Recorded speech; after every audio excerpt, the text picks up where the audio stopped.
History is full of untold stories, hidden moments that defy the narratives we think we know. Imagine a battle so devastating, it erased nearly a quarter of the U.S. Army in a single day, yet it remains a shadow in our collective memory. This is not the infamous Little Bighorn, but something far worse, St. Clair's defeat. What led to this catastrophic loss? Who were the warriors that orchestrated it, and why is it barely whispered about today? Join us as we uncover the secrets of this forgotten chapter in American history. Don't miss out. Subscribe now for more stories that challenge history itself. When reflecting on the most significant defeats in American military history, many instinctively point to the Battle of Little Bighorn, a grim moment often synonymous with Native American resistance. Yet such a perspective overlooks an even more catastrophic event. The worst defeat ever suffered by U.S. forces at the hands of Native American warriors does not even hold a prominent name in history. Known only as St. Clair's defeat, or less frequently, the Battle of the Wabash. To understand the roots of this devastating loss, it is essential to examine the backdrop of conflict in the Great Lakes region before the establishment of the United States. During the 18th century, the area became a theater of overlapping territorial disputes as European powers vied for control over the lucrative fur trade. The British and French, seeking alliances, drew various Native American tribes into their struggles. These tribes, with their sovereignty and survival at stake, aligned with either the British or the French, depending on local interests and power dynamics. The ensuing conflicts were chaotic and often bloody, leaving deep scars on the region. However, the cessation of hostilities between Britain and France did not bring peace to the indigenous people of the Great Lakes. Following the British victory in the 7 Years' War, new tensions emerged between Native Americans and British forces over territorial encroachments and broken promises.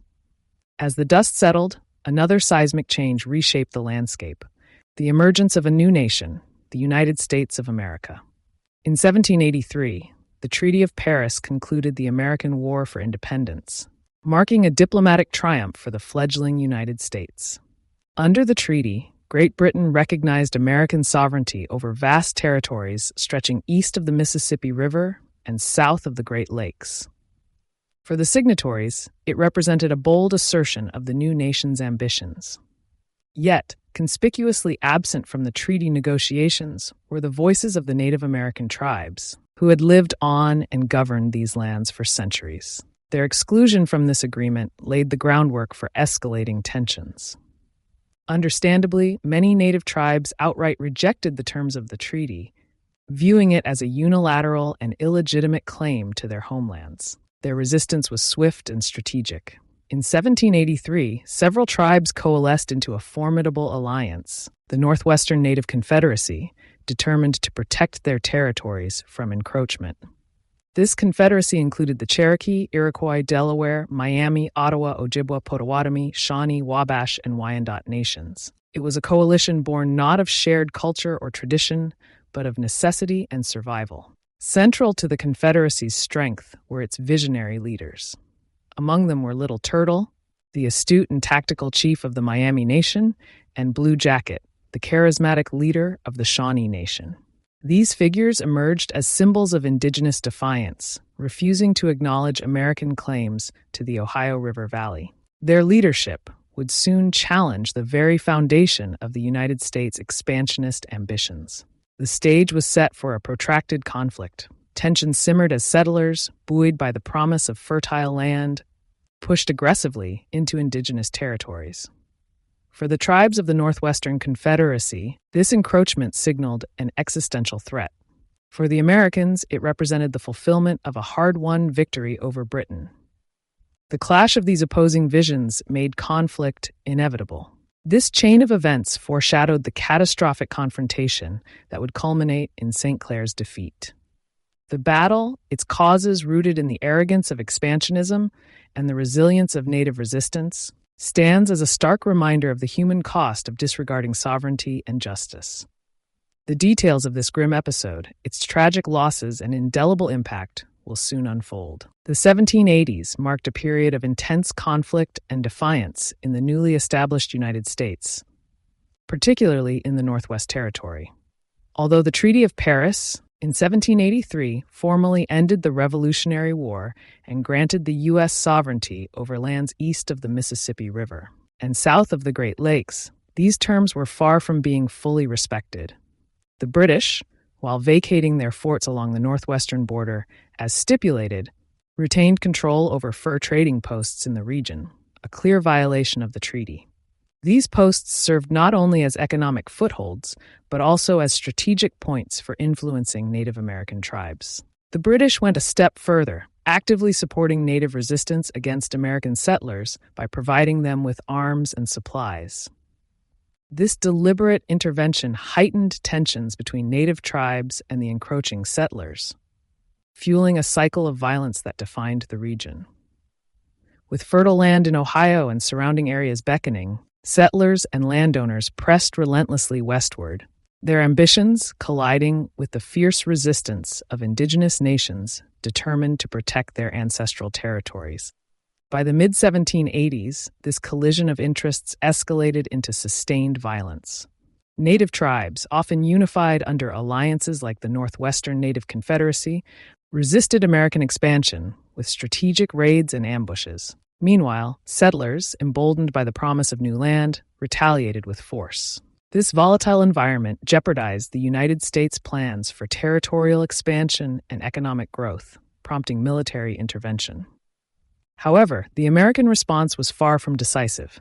American regulars, supplemented by militia and volunteer forces, were deployed into the Northwest Territory to quell Native resistance. Despite their numerical advantage, these forces achieved inconsistent results, often hampered by inadequate supplies, poor coordination, and unfamiliarity with the terrain. Their inability to secure lasting victories left the region in turmoil, and Native tribes emboldened. This backdrop of unrest set the stage for one of the earliest and most significant military campaigns against the Native forces.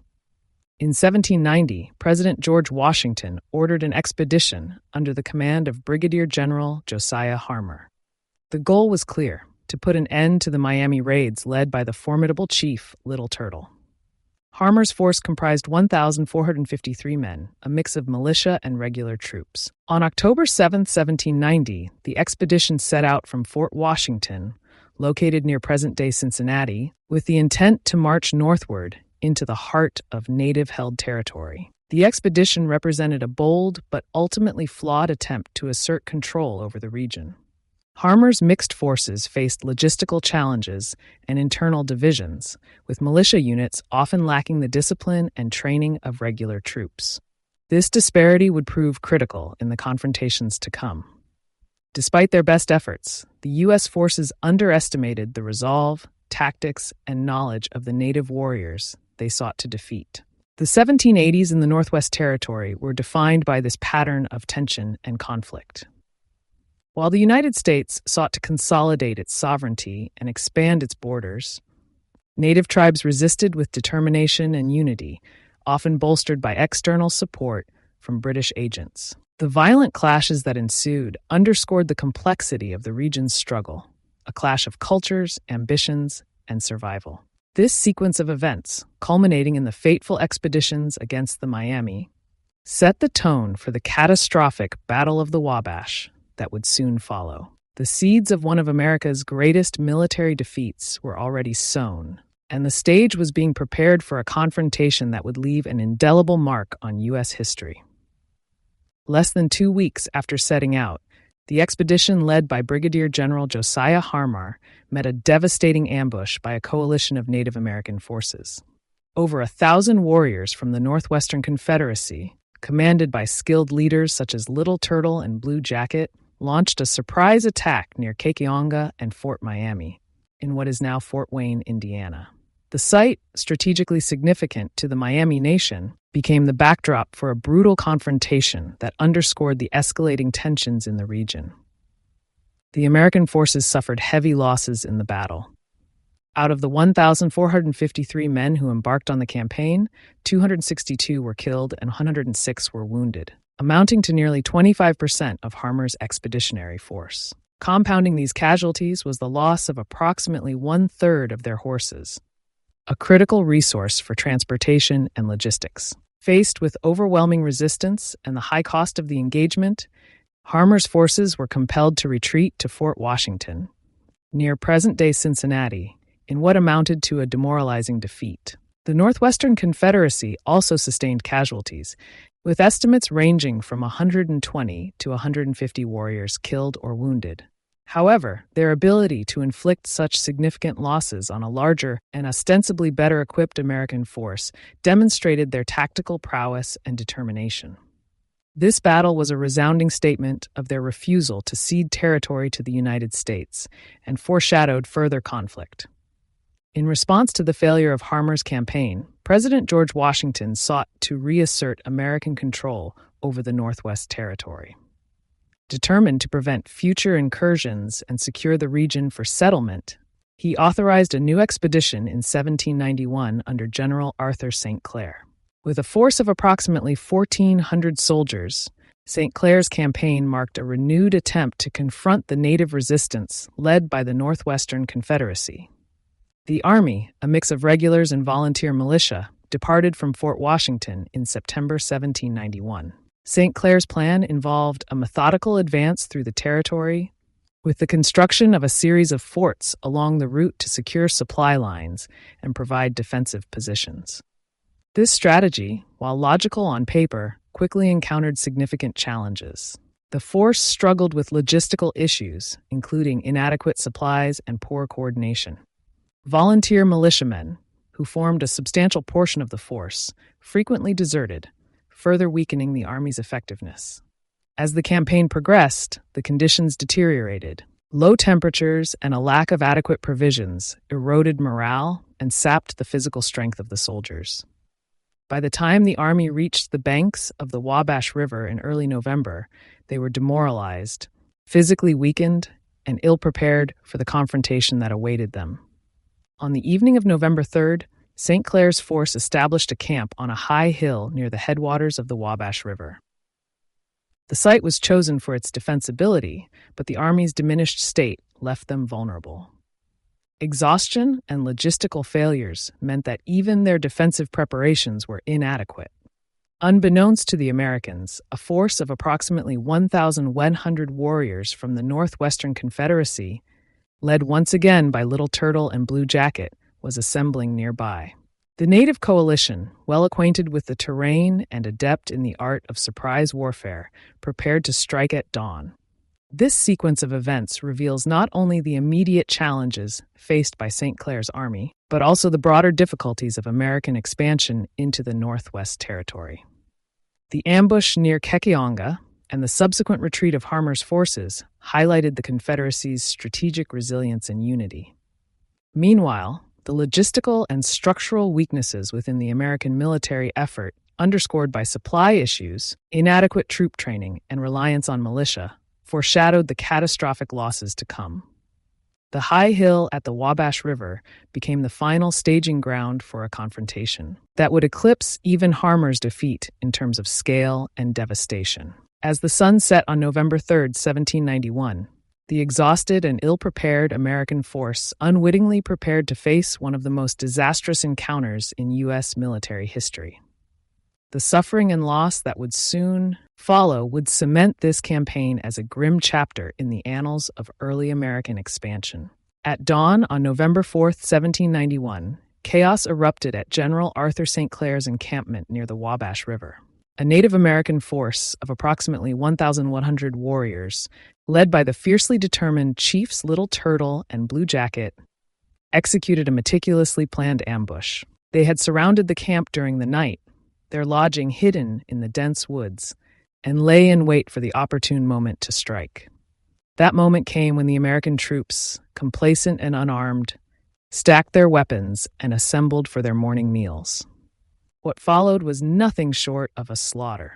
The native force stormed the camp in a sudden and overwhelming assault, catching the Americans off guard and defenseless. The first wave of attackers, composed of Miami, Shawnee, and Lenape warriors, tore into the militia on the camp's perimeter. Terrified and unprepared, the militia broke ranks almost immediately. Many fled for their lives, running through the main camp without weapons, trampling over their comrades in blind panic. This surge of panicked, weaponless men sowed chaos among the rest of the American forces, leaving them vulnerable to the advancing warriors. The regular soldiers managed to regroup, breaking into their musket stacks and hastily forming battle lines. A volley of gunfire momentarily halted the native advance, forcing the attackers to withdraw temporarily. But the reprieve was brief. General St. Clair, despite his failing health and advanced age, led his men in a desperate bayonet charge. The effort was valiant, but ultimately futile. In the melee, St. Clair had 2 horses shot out from under him, and bullets riddled his clothing. One shot came so close it severed a lock of his hair. The battle raged on around him as he narrowly avoided death multiple times. The American artillery, initially seen as a key advantage, proved tragically ineffective. The cannon fire, aimed too high, whistled harmlessly over the heads of the native warriors. As the attackers closed in, the artillerymen were forced into brutal, hand-to-hand combat. Armed with only their personal sidearms and bayonets, they fought desperately to hold their positions.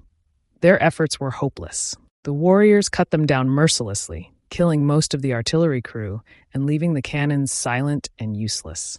Among the most harrowing losses was Major General Richard Butler, commander of the Levy Regiment. Shot twice during the battle, Butler was carried to his tent, where he succumbed to his wounds. Native warriors found his body later, scalping and mutilating it, as was customary in warfare of the time. His death marked a grim milestone, as he became the first of 4 American generals to be killed in the conflicts against Native forces. This act, emblematic of the brutal nature of frontier warfare, sent shockwaves through the surviving troops. The Native forces executed their plan with relentless precision. Flanking maneuvers along the left and right wings of the American formation effectively trapped the troops in a tightening noose. Within 30 minutes, the camp was fully encircled, and the attackers pressed inward. Warriors, moving with lethal efficiency, slaughtered soldiers in their tents, scalping the fallen, and ensuring no one was spared. The defenders, overwhelmed on all sides, were cut down in droves as the native forces swept through the camp. For 3 hours, the Americans fought desperately, their casualties mounting with each passing minute. Blood stained the frosted ground as the battlefield became a chaotic scene of death and despair. Soldiers screamed for help, only to be silenced by the swift blades of their attackers. The air was thick with gunpowder and the cries of the dying. Entire units were annihilated where they stood, their bodies left in twisted heaps. Recognizing the inevitability of complete destruction, St. Clair convened with his remaining officers. Facing annihilation, they devised a desperate breakout plan. The order was given for a bayonet charge to punch through the native lines. Supplies, cannons, and the wounded were abandoned as the survivors surged forward. The charge momentarily succeeded in creating a gap, but it came at a devastating cost. Native warriors pursued the fleeing soldiers relentlessly, cutting down stragglers with ruthless efficiency. The retreat quickly devolved into a rout. Soldiers discarded their weapons, uniforms, and equipment as they ran, hoping to lighten their load and increase their chances of survival. The ground was littered with muskets, cartridge boxes, and blood-soaked clothing. Those too slow to escape were butchered where they fell. The wounded left behind begged their comrades to end their suffering, fearing the fate that awaited them when the warriors returned to the camp. Their pleas were often ignored in the chaos. As the native forces re-entered the abandoned camp, they looted supplies and divided spoils among themselves. The wounded soldiers still in the camp were executed without mercy. One survivor, Private Stephen Little, who had hidden under a tree, later recounted the chilling scene. The warriors feasted on the abandoned food and methodically dispatched the remaining American soldiers. By the end of the battle, the casualty rate for the Americans was staggering. Of the 1,400 men who entered the campaign, 918 were killed and 276 wounded, an appalling 85% casualty rate. In contrast, native losses were minimal, estimated at 120 to 150. The Battle of the Wabash stands as one of the darkest and bloodiest defeats in U.S. military history, a grim testament to the ferocity and tactical brilliance of the Northwestern Confederacy, and the devastating cost of underestimating their resolve. As the battle raged on, Little Turtle's warriors executed their strategy with calculated precision. Once again, they allowed the desperate bayonet charge to pass through their lines, a tactic designed to disrupt the momentum of the American forces while preserving their own strength. The initial breakout offered a glimmer of hope for survival, but it was short-lived. Major John Clark's Pennsylvania detachment served as the rear guard for the retreating troops, tasked with holding off the relentless native pursuit. However, when Clark was wounded in the chaos, the rear guard dissolved into panic and fled, leaving the retreating army fully exposed. Without an organized defense, the retreat quickly devolved into a chaotic rout. Soldiers, overcome with terror, abandoned all semblance of discipline. St. Clair later described the scene in a letter, recounting how the ground was strewn with discarded firelocks, cartridge boxes, and uniforms. These items, essential for combat and survival, were thrown away in a desperate attempt to lighten the load and hasten their escape.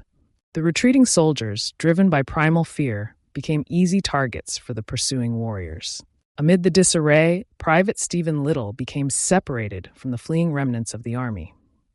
Lost in the dense woods, he inadvertently wandered back to the abandoned camp. What he found was a grim tableau of devastation. The native forces had temporarily left in pursuit of the fleeing soldiers, leaving behind the wounded Americans who had been unable to flee. These men, fully aware of the fate that awaited them, begged Littell to end their suffering before the warriors returned. Their pleas went unanswered as Littell, fearing for his own life, sought refuge. When the native forces returned to the camp after a relentless 4-mile pursuit, their focus shifted to looting the abandoned supplies and dealing with the wounded. Littell, hiding beneath a tree, bore silent witness to the grim aftermath. He later recounted how the warriors ate the food left behind by the Americans, divided the spoils, and methodically executed the wounded soldiers who remained. The scene was a stark reminder of the brutality of frontier warfare, where mercy was rarely afforded, and survival often came at a steep cost. The soldiers who managed to escape the bloodbath eventually reached Fort Jefferson later that day. Their survival was a testament to sheer luck and the exhaustion of their pursuers, rather than any coordinated effort. The cost of the battle, however, was catastrophic. The casualty rate for the American forces was staggering, marking the highest percentage ever suffered by the United States in a single engagement. Out of the 1,100 soldiers who had embarked on the campaign, 918 were killed, and 276 were wounded, a devastating 85% casualty rate. Among the dead was St. Clair's second-in-command, Richard Butler, whose leadership and experience had been crucial to the operation. The aftermath of the Battle of the Wabash dealt a crushing blow to the fledgling United States Army. The loss of nearly a quarter of the entire standing army at the time was not only a military disaster, but also a sobering indictment of the young nation's preparedness for frontier warfare.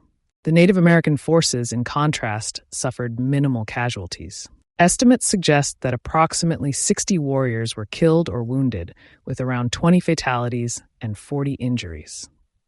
This stark disparity underscored the tactical superiority and strategic cohesion of the Northwestern Confederacy under the leadership of Little Turtle and Blue Jacket.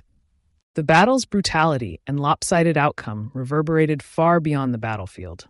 It exposed the vulnerabilities of American forces when confronted with the guerrilla tactics and intimate knowledge of the terrain possessed by native warriors.